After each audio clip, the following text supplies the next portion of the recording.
I sat at my desk and I wrote down the words I didn't even believe yet. And that was the day everything changed for me personally.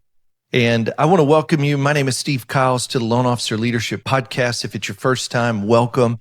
If you're a part of our community, so good to have you. And I'll never forget the day I sat at my desk and I wrote down these words. And the reality is, I didn't believe it yet, but I knew something had to change. I can remember sitting in the Galleria. I know exactly where I was sitting in my desk. And here's what I had come to realize, and this was years ago, that without prospecting, I would never be able to consistently do what I know I was called to do in this business without having real conversations with the right people and getting over the fear of prospecting, the fear of making calls, the fear of asking for the business. I don't know about y'all, but I literally would pick up and look at the phone and I'm like, I don't know. I don't want to make another call. My gosh, what are they going to say on the other end? What are they going to say on the other side? You know why? Here's what had happened was my past experiences were framing future expectations. And I remember when I first got in the business, you know, it's so interesting to look at two totally different experiences. I remember when I first got in, and some of you might even be in this same category, but I was starving. I was broke. I was 25 years old.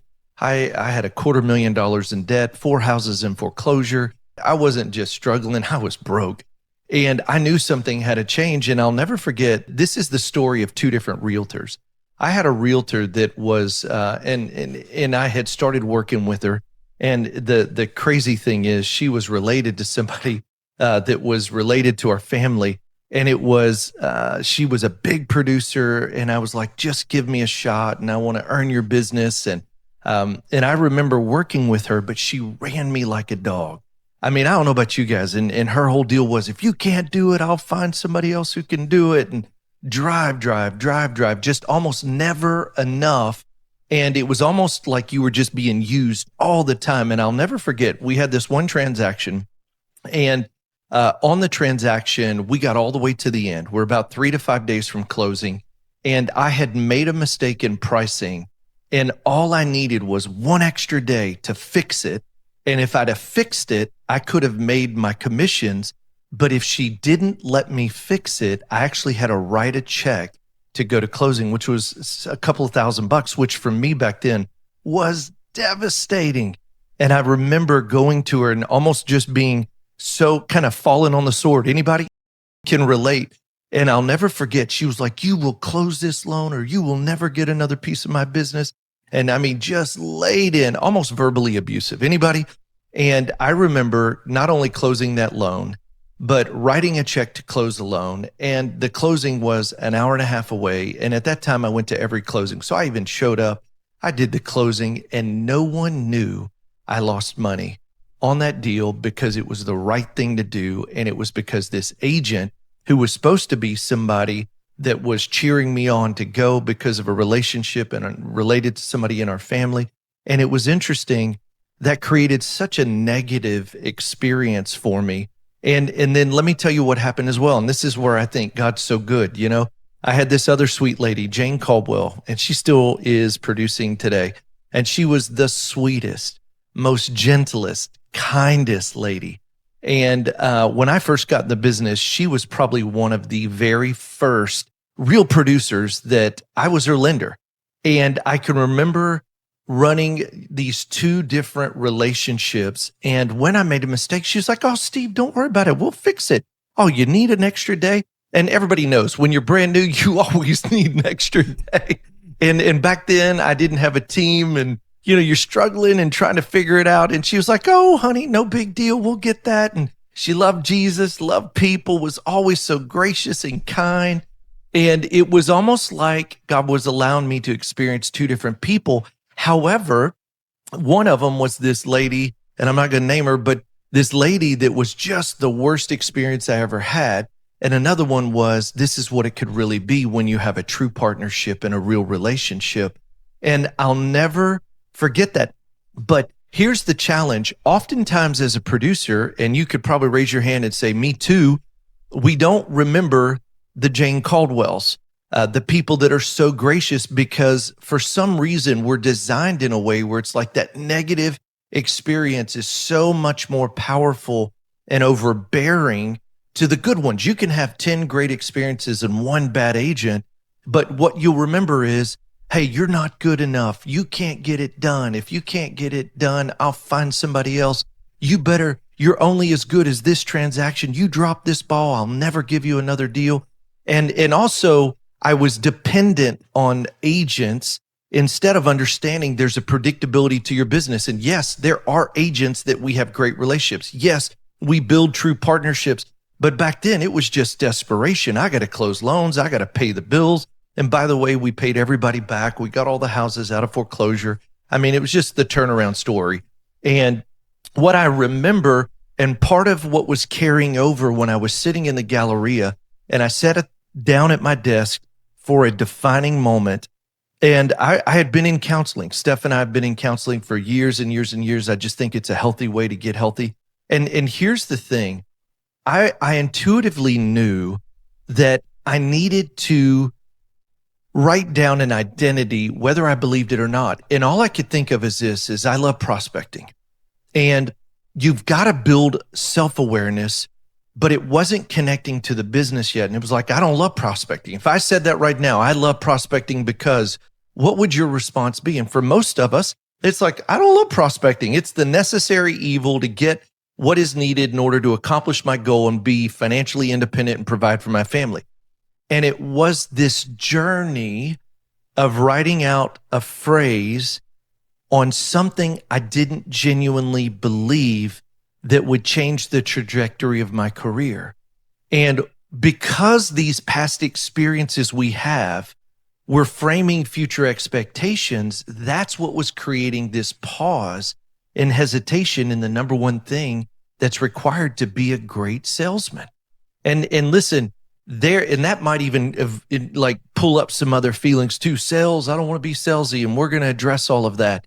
But what I began to realize, and as I finished the sentence, I love prospecting because it helps me meet people with similar vision, values, beliefs. And when there's an alignment, we make an even greater impact together and with the families we serve. And guess what? We make a ton of money doing it. And as these words began to come off the pen onto the paper, I didn't believe them. But I knew that I could change belief by identifying what it was that was holding me back. And that became a reframe and was the catalyst. And it was what started the transformation in my business. Because here's the thing, identity is always first. It's got to be the first move. Now, it doesn't mean it's a move when you're not running. We just stop and circle up and grab hands and work on identity. I believe you got to work on it while you're running, because this business doesn't offer the luxury of not doing it any other way.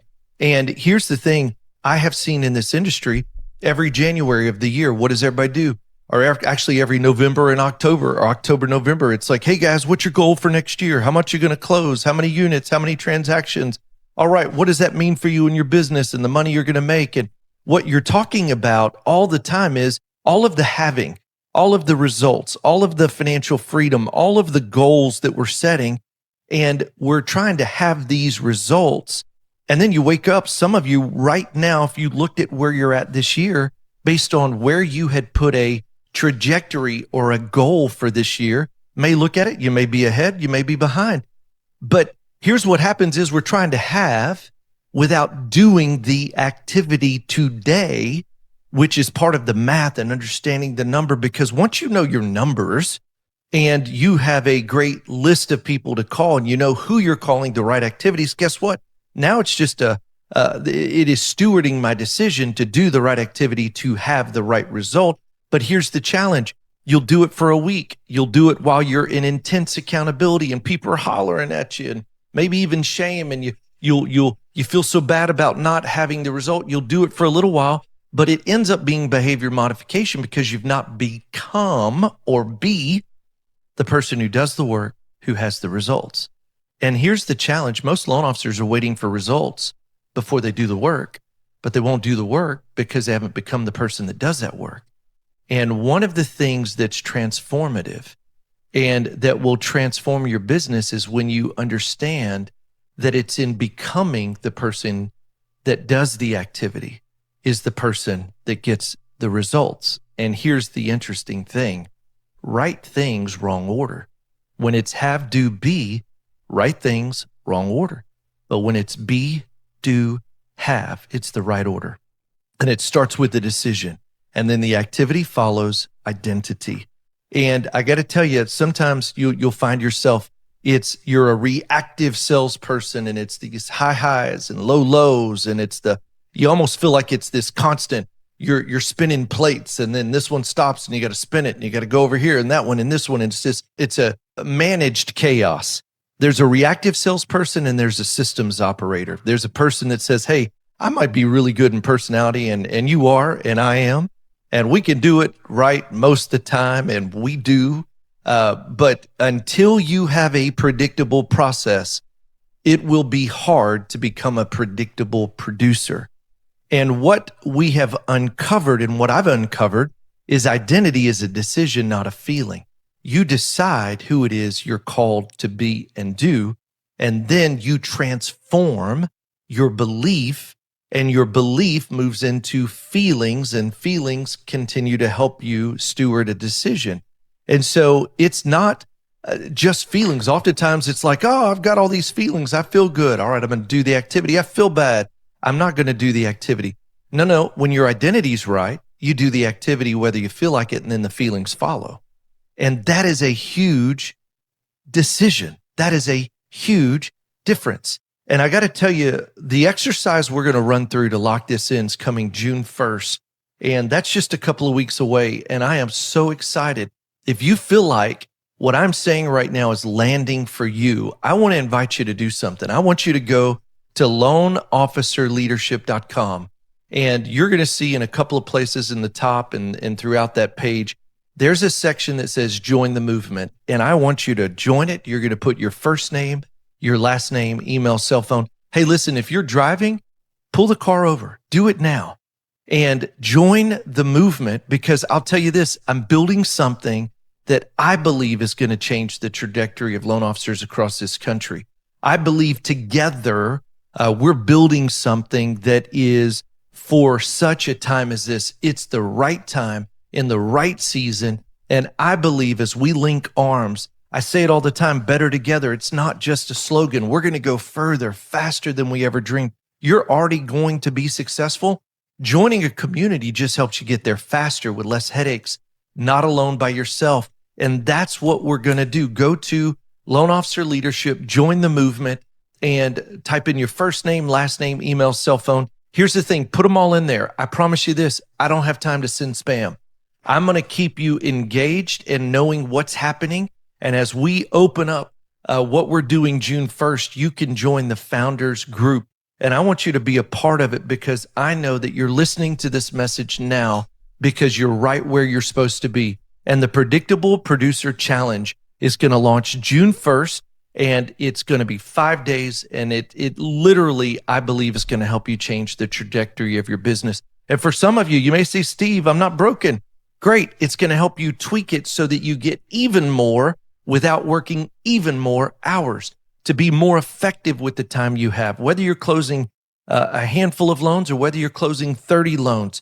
I believe that this Predictable Producer Challenge is going to be the catalyst for what God's called you to walk out this year and the impact He's called you to have and make in the lives and the families you serve each and every day.